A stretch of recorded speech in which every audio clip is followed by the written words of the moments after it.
Good morning to all. एक last video मैंने political science की, उससे मैंने आपको बताया था कि हमने मेकिंग ऑफ द कॉन्स्टिट्यूशन पढ़ा और उसी के साथ साथ मैंने आपको इंतरिम और इंडिपेंडेंस वाली पहली कैबिनेट की पढ़ाई। उसी के बाद मैंने कहा था कि आपको मैं जैसे सोर्सेज, शेड्यूल और प्रीएम्बल पढ़ाऊंगा, तो बिना टाइम वेस्ट करें अभी हम पढ़ते हैं सोर्सेज। अब बोले कि सर ये सोर्सेज हैं क्या? देखिए, सबको पता है कि हमारा जो कॉन्स्टिट्यूशन है उसे बनने में 2 साल 11 महीने 18 दिन लगे थे। अब 2 साल 11 महीने 18 दिन का मतलब ऐसे तो नहीं कि वे लिखे रहे थे। इसके अंदर क्या था कि जो पूरी एक टीम थी जिन्होंने कॉन्स्टिट्यूशन बनाना था, आपको पता है ड्राफ्टिंग कमेटी थी जिसके जो हेड थे वो क्या थे, BR अम्बेडकर थे।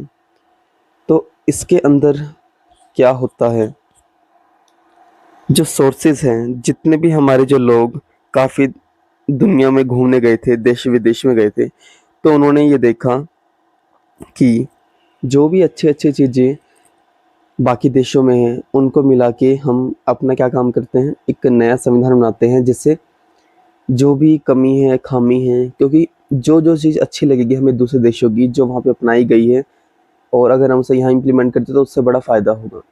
क्योंकि औरों के संविधान पहले से बने हुए हैं और वे सब जान चुके थे कि कौन सी चीज़ किस संविधान की अच्छी है।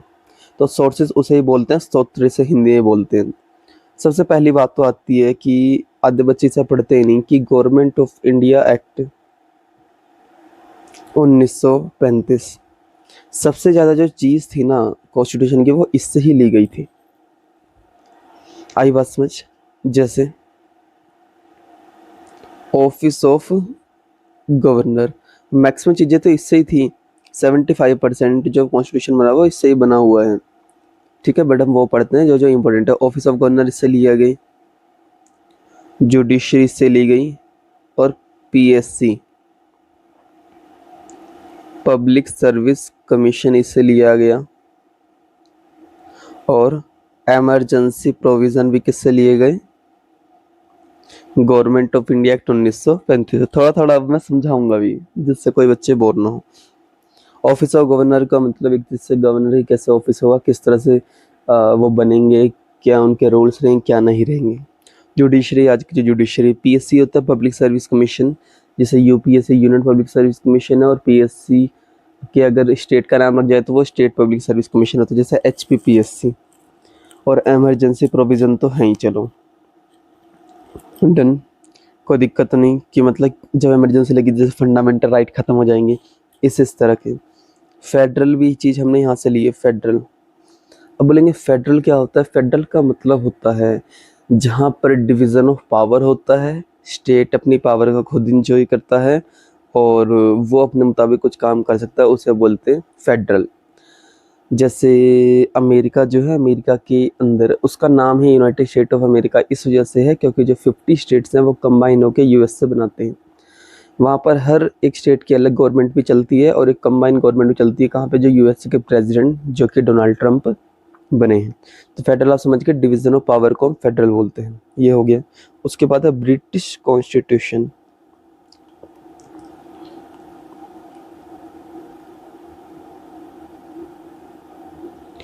ब्रिटिश कॉन्स्टिट्यूशन की बात करें तो जो पार्लियामेंट्री सिस्टम है वो हमने कहाँ से लिया? ब्रिटिश कॉन्स्टिट्यूशन से। नॉर्मल सी बात है, हमारा पार्लियामेंट्री सिस्टम है ना कि प्रेसिडेंशियल सिस्टम, जैसे कि USA में है प्रेसिडेंशियल सिस्टम। वहाँ सारी पास प्रेसिडेंट के पास होते हैं। यहाँ पे मेनली जिसकी पार्टी होती है जैसे मोदी जी, वही रियल पावरफुल बंदे होते हैं और प्रेसिडेंट के पास नॉमिनल पावर होती है। उसके बाद rule of law. Rule of law का मतलब जो कानून कहेगा उसकी पावर होगी, किसी और की नहीं, क्योंकि मोनार्की वगैरह तो नहीं है, लॉ की पावर है। अगला सिंगल सिटीजनशिप, ये समझाऊंगा मैं। सिंगल सिटीजनशिप बड़ा इंपॉर्टेंट है। क्या होता है सिंगल सिटीजनशिप? एकल नागरिकता है। ठीक। उसके बाद प्रोरोगेटिव रिट। अब बोलोगे प्रोरोगेटिव रिट क्या होती है? आर्टिकल 32 जब आप पढ़ोगे ना तो उसमें रिट आती है, हैबीज कॉर्पस मैंडेमस। रिट एक तरीके से चेतावनी होती है। सोचो कोई पुलिस वाला आपको थप्पड़ मारना शुरू कर दे, बट वो तो उसके अंदर नहीं लिखा कि वो ऐसे मार सकता है बिना बात के, तो आप सुप्रीम कोर्ट में जा सकते हैं और वो उसके खिलाफ बंदे की जगह, बंदे के खिलाफ जारी कर सकता है। ये सारे वर्ड आपको सब समझ आएंगे जब आप मेरे साथ पूरी पॉलिटी खत्म करोगे। उसके बाद है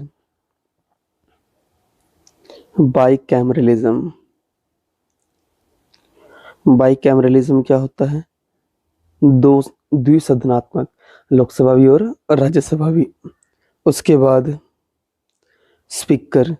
स्पीकर की पोस्ट, जैसे ओम बिरला जी हमारे यहाँ स्पीकर हैं, और स्पीकर क्या काम करता है? पूरे सदन को चलाता है। लोकसभा का अलग है, राज्यसभा का अलग है। इतना होगा। फिर आ जाओ यूएसए पे।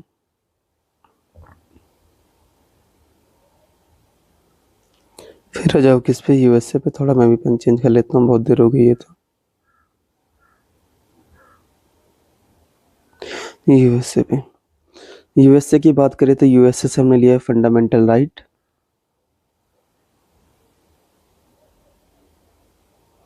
फंडामेंटल राइट सब समझते हैं ये हमारे मौलिक अधिकार हैं।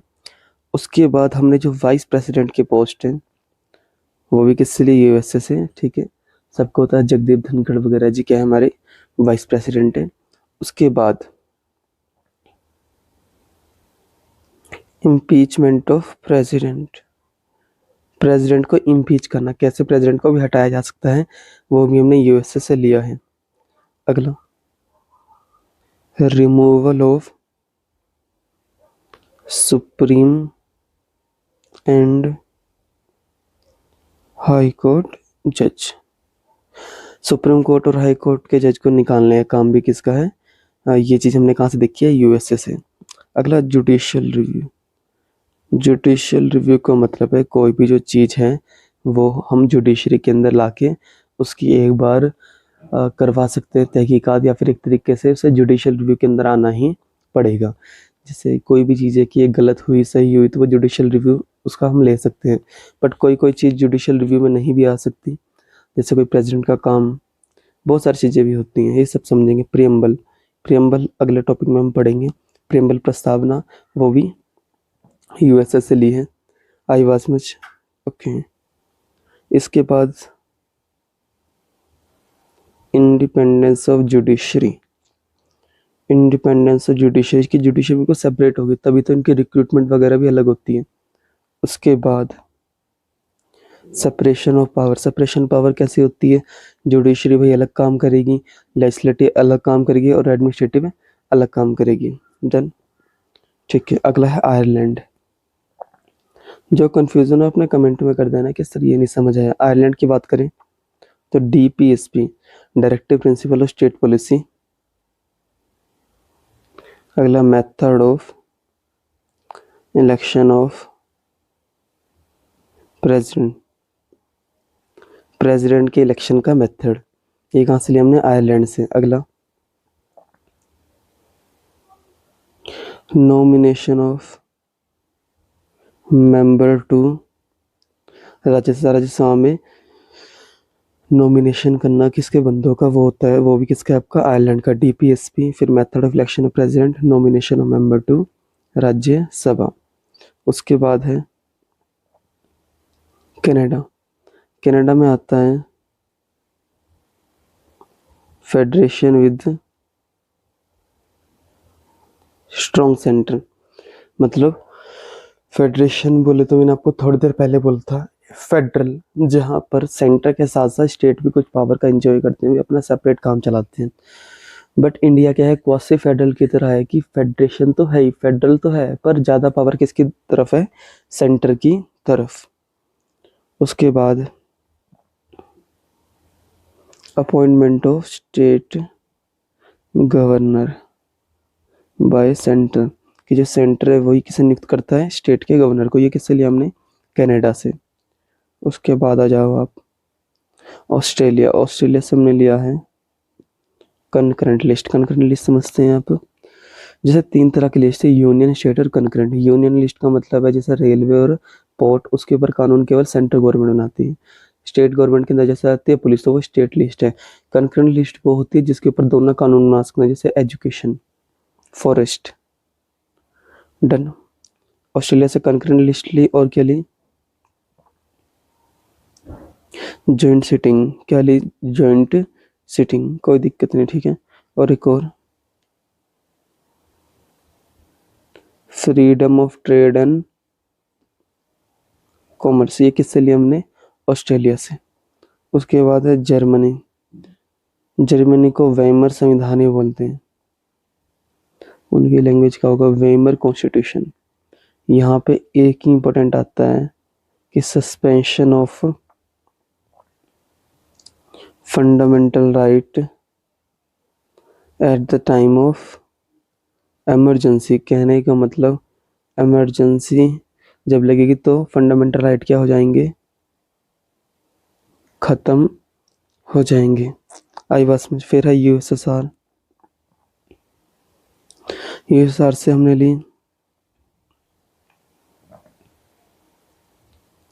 फंडामेंटल ड्यूटीज और idea of justice. Fundamental duties fundamental right से अलग है। जैसे ड्यूटीज में होता है कि हमें अपने हेरिटेज को बचाना है, फ्रीडम फाइटर के बारे में उनको मानना है, उनके पाथ को फॉलो करना है। जैसे सर में आइडिया ऑफ जस्टिस, कौन कौन सा जस्टिस है? सोशल, इकोनॉमिक और पॉलिटिकल। ये जो चीज़ है ना, आइडिया ऑफ जस्टिस वगैरह, ये सब आपको टेम्बल में देखने को मिलेगा। ठीक है। उसके बाद है फ्रांस, फ्रांस से हमें रिपब्लिक, लिबर्टी, इक्वालिटी और फ्रेटर्निटी मिला है। Liberty, equality, fraternity. आई पास में इन तीनों का अगर आप मतलब समझो, रिपब्लिक का मतलब होता है जिस देश का सबसे टॉप का बंदा इलेक्टेड होता है, ना कि नॉमिनेटेड। जैसे हमारी प्रेसिडेंट, तो हम रिपब्लिकन। लिबर्टी का मतलब होता है आज़ादी, इक्वालिटी का मतलब होता है सबको बराबर देना, और फ्रेटर्निटी का मतलब होता है भाईचारा, भाईचारा। ये चीज़ें हमने कहाँ से ली हैं? आपके फ्रांस से। ये किससे लिए हमने? फ्रांस से। ठीक है। 2 पॉइंट और फिर से ख़त्म करो। क्या? साउथ अफ्रीका, साउथ अफ्रीका से हमने अमेंडमेंट लिए हैं। हमने क्या लिए? अमेंडमेंट, जो कि किस्मत है आर्टिकल 368 में। संविधान तो बन गया, पूरी उम्र भर ऐसा तो रहेगा नहीं, तो कुछ चेंजेस जो करते हैं उन्हें अमेंडमेंट बोलते हैं। और उसके बाद एक और point, election of member of Rajya Sabha. Rajya Sabha में मेंबर का इलेक्शन, क्योंकि ये प्रोसेस थोड़ा सा अलग है, क्योंकि पूरे दिन तो हम इलेक्शन नहीं करवा सकते। तो राज्यसभा में जो इलेक्शन होता है वो कौन करता है? जो एमएलए और एमपी होते हैं, लेजिस्लेटिव असेंबली और एमपी के, वो क्या करते हैं? इलेक्शन में पार्टिसिपेट करते हैं। किसके? राज्यसभा के। अगला है जापानीज, जापानीज के बारे में बात करें, procedure establish by law, procedure establish by law. ये चीज़ ध्यान रखना, ये किसका है? जापानीज का। कहने का मतलब जो भी चीज़ होगी वो कानून के दायरे के अंदर ही होगी। आई बात समझ? कोई दिक्कत तो नहीं, इसमें हो जाएगा। ठीक है। तो ये क्या थे? आपके सोर्सेस थे। अगला जो टॉपिक है वो है आपका शेड्यूल, जिसे हम क्या बोलते हैं? अनुसूचियाँ। क्या बोलते हैं? अनुसूचियाँ। ये हैं शेड्यूल्स आपकी। अब शेड्यूल्स को आसान भाषा में मैं यही बताता हूँ हमेशा कि जो चीज़ें आपकी आर्टिकल्स में कवर नहीं हुई हैं उन्हें हम क्या बोल सकते हैं? शेड्यूल बोल सकते हैं। जैसे सबसे पहले यूनियन एंड इट्स टेरिटरी। ये आपको लाइन वाइज रटे होनी चाहिए कि पहली कौन सी है? Union and its territory. आई भाषा यूनियन एंड इट्स टेरिटरी का मतलब कि देश कहाँ तक है और उसकी टेरिटरी कौन कौन सी है। ऊपर जो भी पीओके वाला हिस्सा उससे लेके चाहे नीचे जो इंदिरा कोल है, ग्रेट निकोबार जो प्रोजेक्ट चल रहा है वहाँ तक, ये क्या? यूनियन एंड इट्स टेरिटरी, कि कहाँ से कहाँ तक आपने डायरेक्टली करना ही है। अगला है सैलरी एंड अलाउंस। कहने का मतलब जो ये प्रेसिडेंट है, गवर्नर हैं, स्पीकर हैं, डिप्टी स्पीकर हैं, चेयरमैन हैं, डिप्टी चेयरमैन हैं, जजेस हैं और कैग हैं, इन सब की सैलरी और अलाउंस बताए गए हैं। डन। उसके बाद है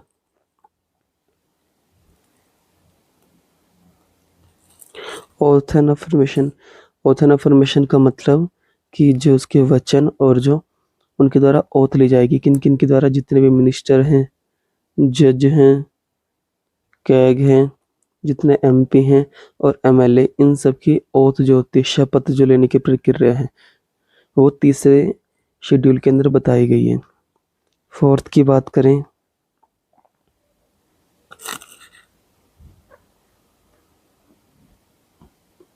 एलोकेशन ऑफ सीट इन राज्यसभा। राज्यसभा में सीटों का बंटवारा किस में दिया गया है? फोर्थ शेड्यूल में। जैसे यूपी के अंदर 80 सीटें हैं और हिमाचल के अंदर 3 सीटें हैं, तो ये क्या है? बंटवारा है। अगला, administration and control of scheduled area and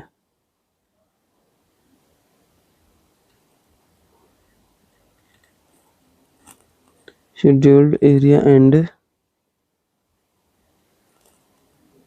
scheduled area and tribe. ठीक है, ये ध्यान रखना आपने। मतलब जो शेड्यूल एरिया एंड ट्राइब है उसका कंट्रोल किस तरह से रहेगा? इसके अंदर 10 स्टेट हैं, मतलब जो भी शेड्यूल्ड एरिया एंड ट्राइब वाले जो है उनको किस तरह से बेनिफिट दिया जाएगा, कौन कौन सी स्टेट उसमें आती है, सब 5th शेड्यूल में बताया गया है। उसके बाद 6th, ये बड़ी इंपॉर्टेंट है। ठीक है, यहाँ पे 4 राज्यों के बारे में बताया गया। 80 mm रटना पड़ता है इसको। असम, त्रिपुरा, मेघालय, असम, त्रिपुरा, मेघालय, मिजोरम, ये 4 हैं। इनका एडमिनिस्ट्रेशन ऑफ ट्राइबल एरिया, इन यहाँ पे 4 स्टेट के बारे में बताया गया है कि इनके ट्राइबल एरिया को किस तरह से रेगुलेट करा जाएगा। असम, त्रिपुरा, मेघालय, मिजोरम। ऊपर शेड्यूल एरिया और ट्राइब की बात है। ठीक है, और यहाँ पे 10 स्टेट हैं, तो 7th और 6th स्टेट वही हैं, बाकी हिमाचल वगैरह हैं। सबसे इम्पोर्टेंट है 7th,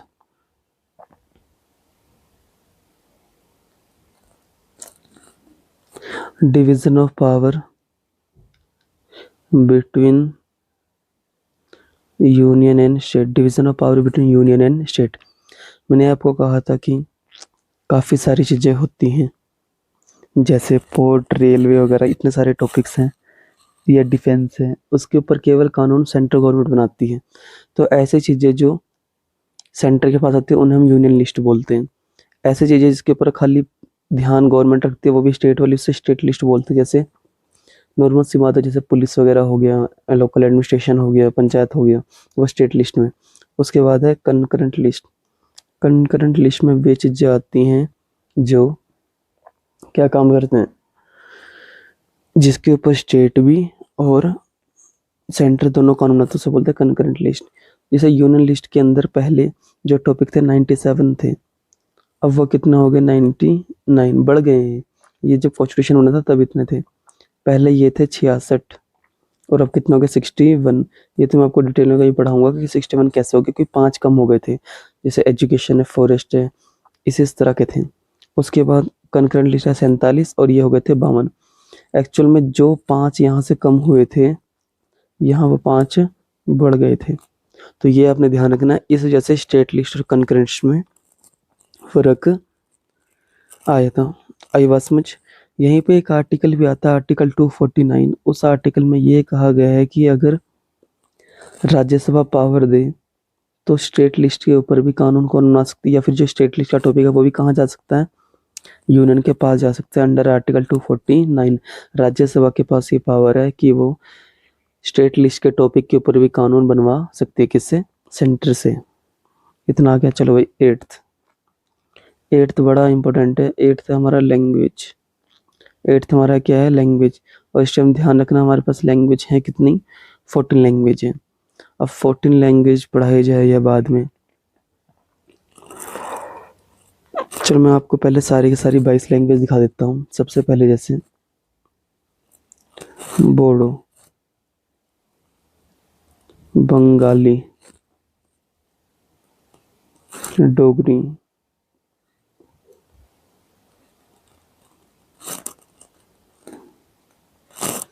बोडो, बंगाली, डोगरी, मलयालम। जो आपको नहीं पता नेट कमेंट में पूछ लेना। मलयालम जैसे केरल की है, बोडो तो जैसे असम की है।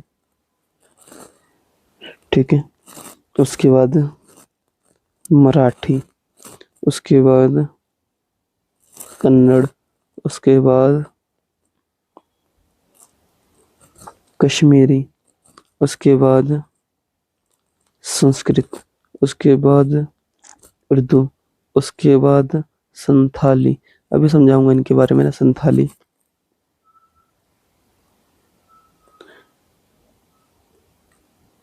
फिर है गुजराती, फिर है पंजाबी, फिर है तमिल, फिर है मणिपुरी, फिर है कोंकणी, फिर है असमिया, फिर है नेपाली, फिर है मैथिली, फिर है ओडिया या ओडिसी, फिर है तेलुगु, फिर है हिंदी। बोडो, बंगाली, डोगरी, मलयालम, मराठी, कन्नड़, कश्मीरी, संस्कृत, उर्दू, संथाली, गुजराती, पंजाबी, तमिल, मणिपुरी, कोंकणी, असमिया, नेपाली, मैथिली, उड़िया, तेलुगु, हिंदी। ये सारे क्या हैं आपके लैंग्वेजेस हैं। ये क्या है आपकी लैंग्वेजेस हैं। अब इसकी हिस्ट्री क्या है, देखो पहले 14 लैंग्वेज तो थी ही, 14 लैंग्वेज के बारे में तो बताया गया ही था, आई बस में। बट इसके बाद क्या होता है, बहुत सारी जगह डिमांड होती है और तब जाके उनको कॉन्स्टिट्यूशन में ऐड करा जाता है। जैसे 15th लैंग्वेज कौन से जुड़ी थी, सिंधी, किस अमेंडमेंट से, 21st अमेंडमेंट 1967 से। फिर 3 लैंग्वेज और जुड़ी जिनका नाम था NMK, नेपाली, जैसे ये बोलते हैं सिक्किम में, कहाँ बोलते हैं, सिक्किम में। M4 मणिपुरी, तो मणिपुर में ही है। उसके बाद है कोंकणी, और कोंकणी कहाँ थी आपकी, गोवा में। तो हमारी कितनी लैंग्वेज होगी, 18 होगी, 16, 17, 18 लैंग्वेज होगी, आई बस में। 71st अमेंडमेंट 1992 में।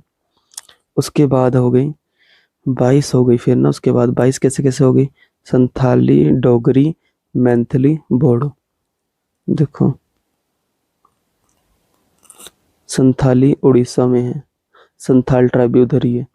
डोगरी अभी पढ़ाई थी मैंने, डोगरी कहाँ है, HP और जम्मू कश्मीर, मेनली जम्मू कश्मीर में है ये। उसके बाद है मैथिली, मैथिली बिहार और झारखंड में। फिर B4 बोडो, बोडो कहाँ है आपकी, असम में। तो ये वाली जो चारों होती हैं ये 92nd अमेंडमेंट 2003 में होती हैं। टोटल करके ऐसे कितनी लैंग्वेज हो जाती हैं, 22 लैंग्वेज हो जाती हैं, आई बात समझ। फिर आओ 9th में। 9 शेड्यूल जो है वो है validation of certain act, validation of certain act, ये है 9th। अब बोलोगे ये क्या है, आसान भाषा में लैंड रिफॉर्म। जब जमींदारी जो सिस्टम आया था, लोगों के पास काफ़ी सारी ज़मीन थी, तो मैंने इसके बारे में काफ़ी डीप पढ़ा था कि जो ज़मीन है वहाँ से ले ली जाती है और उनको कुछ अमाउंट ही रखा जाता है। शायद 32 एकड़ रख सकते थे या फिर 160 बीघा ही रख सकते थे वे। तो उनसे पैसे वगैरह जैसे जैसे दिए, बट उनसे ज़मीन वगैरह ली और सब में डिवाइड करा गया। एक तरीके से लैंड रिफॉर्म कह लो या फिर एबोलिशन ऑफ जमींदारी सिस्टम करा गया। जमींदारी प्रथा क्या करी गई, खत्म करी गई, कोई दिक्कत तो नहीं, ठीक। उसके बाद है 10th में एंटी डिफेक्शन लॉ लगाया गया और ये हुआ था 52nd अमेंडमेंट 1985। हाँ ऊपर भी आप ये लिखिए, ये वाला जो एक्ट है फर्स्ट अमेंडमेंट 1951 से हुआ। अब ये किस तरह से है, ये इस तरह से है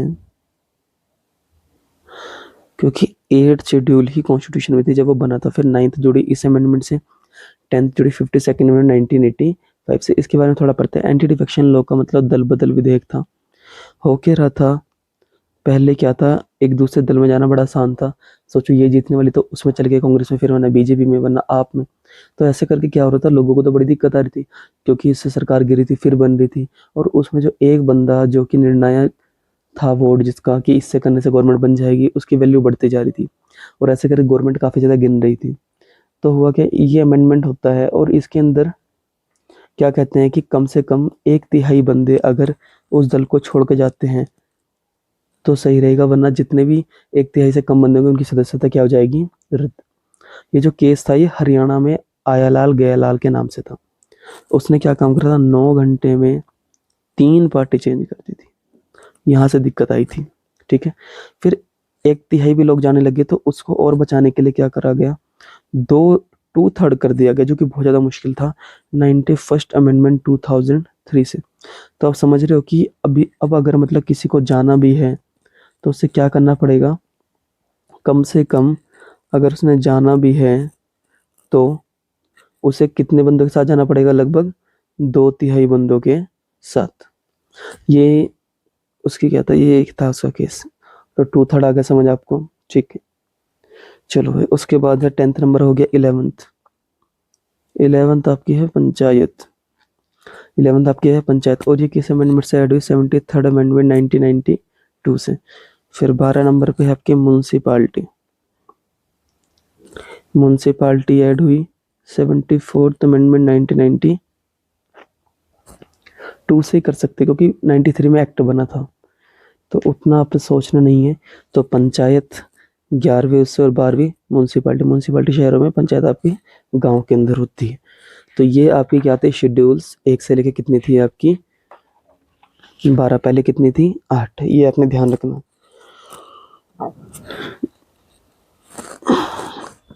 कोई दिक्कत तो नहीं इसमें, सब कर लेंगे अच्छे से। जो तीसरा टॉपिक बचा है, मैं अभी लेट हो रहा हूँ पर करना तो पड़ेगा ही। जो थर्ड टॉपिक है हमारा, वो है हमारा किसका,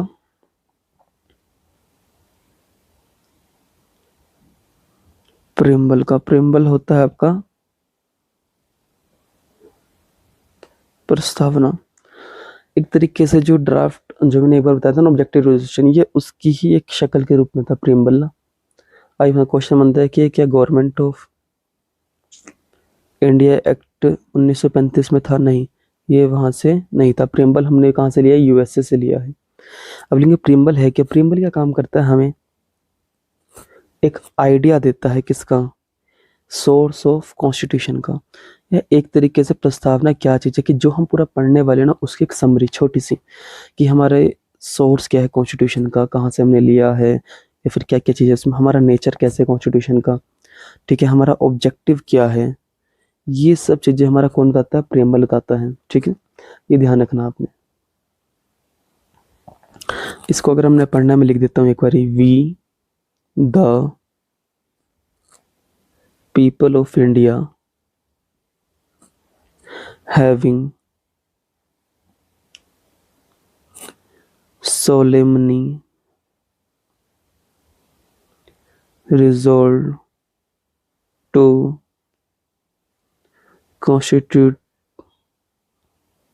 India into a sovereign socialist secular democratic republic.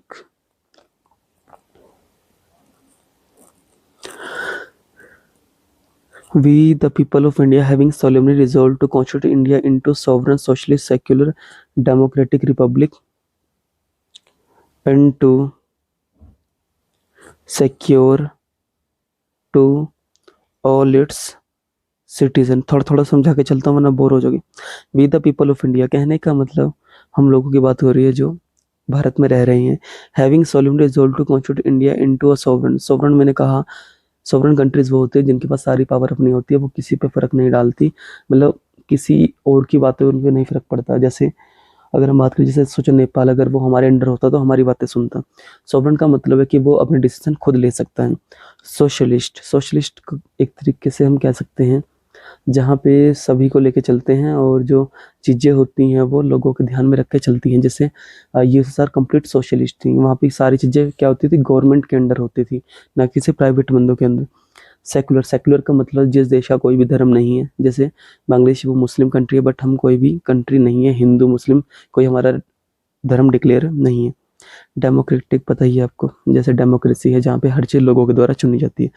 Republic मैंने बार बार समझाया, जहाँ पर जो टॉप बंदा होता है वो इलेक्टेड होता है। And to secure to all its citizen, क्या क्या, ये इसी के लाइन के बाद है, बस ऐसे लिखा हुआ है, justice, social, economic and political. मैंने इस तरह से ही लिखा हुआ है ये, जिसे याद हो। जस्टिस कौन कौन सा मिलेगा, सोशल, इकोनॉमिक और पॉलिटिकल। क्वेश्चन बनता है जस्टिस कितने तरह का है, सोशल, इकोनॉमिक और पॉलिटिकल 3 तरह का। उसके बाद है लिबर्टी, कि हमें कौन कौन सी लिबर्टी मिली हुई है, liberty of thought, expression, belief, faith और वर्शिप, ये 5।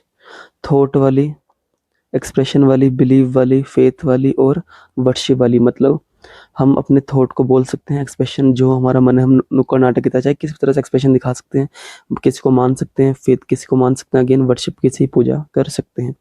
फिर अगला इक्वलिटी, ये लाइन चलनी ऐसी है प्रेमल में, मैं आपको तोड़ के बता रहा हूँ। इक्वलिटी ऑफ स्टेटस, सभी को स्टेटस की अपनी अपॉर्चुनिटी जो भी उन्होंने करना, अपॉर्चुनिटी सबको बराबर मिलेगी। And to promote among them all fraternity. Fraternity क्या होता है आपका, भाईचारा, ये आपको हूबहू रटना पड़ेगा। Fraternity, assuring the dignity of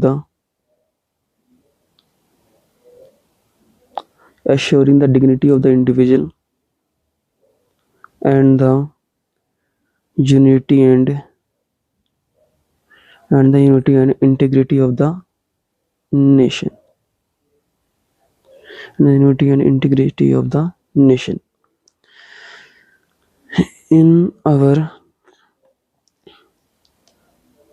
In our Constituent Assembly, this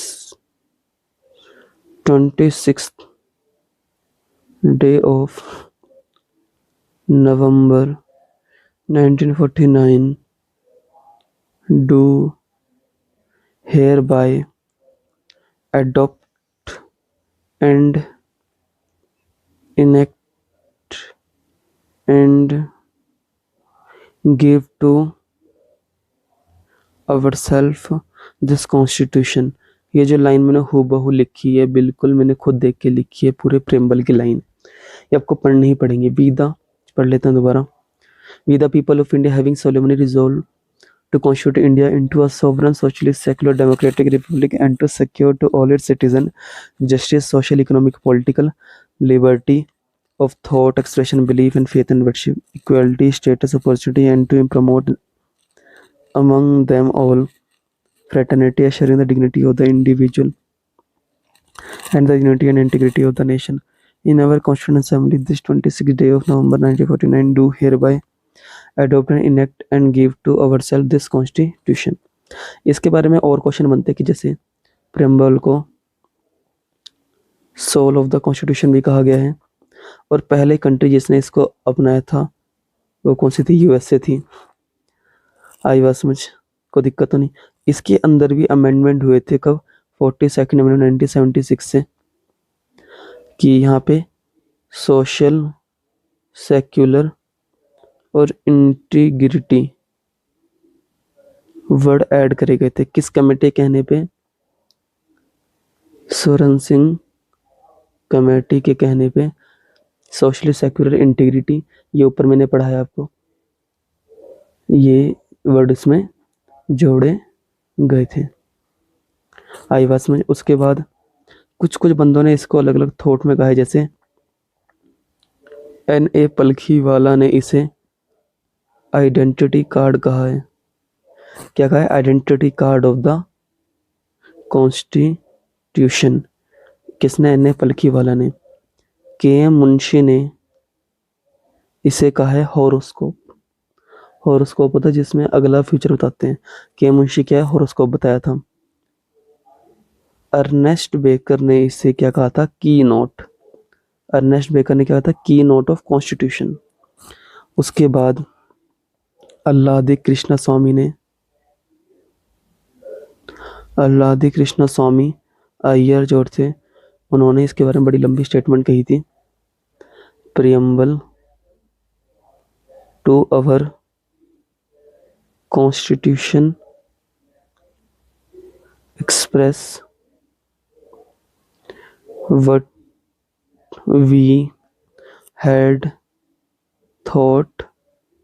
what we had thought or dreamed so long।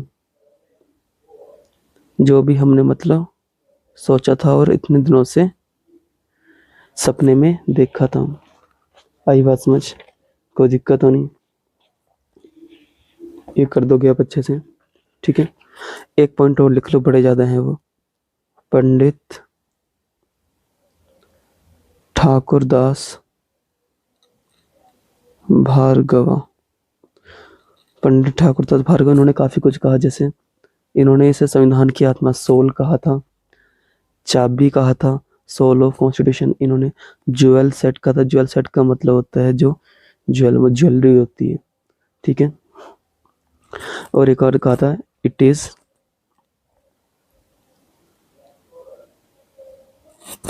Is proper yardstick with which we can measure the worth of the constitution। It is proper yardstick with which we can measure the worth of the constitution। आई बात समझ? कोई दिक्कत तो नहीं, ठीक है। इसके साथ ही काफी सारे केस भी हुए थे। जैसे अगले आप आगे पॉइंट लिखो, जैसे बेरुबारी केस। बेरुबारी केस क्या हुआ था? 1960 में। इसमें ये कहा था कि प्रियम्बल कॉन्स्टिट्यूशन का पार्ट नहीं है, और जब वो कॉन्स्टिट्यूशन का पार्ट नहीं है तो इसमें अमेंडमेंट नहीं हो सकता, ठीक है। फिर केशवानंद भारती केस हुआ 1963-73 में, और उसके अंदर क्या कहा कि प्रियम्बल क्या है? कॉन्स्टिट्यूशन का पार्ट तो हो सकता है। फिर एक LIC केस और हुआ था, ये 1995 में। इसने भी क्या कहा था कि प्रियम्बल क्या है? कॉन्स्टिट्यूशन का पार्ट। तभी तो इसमें सोशल सेक्युलर इंटीग्रिटी वाला वर्ड जोड़ा गया था, ठीक है। तो आज का काम हम यही खत्म करते हैं। Thank you.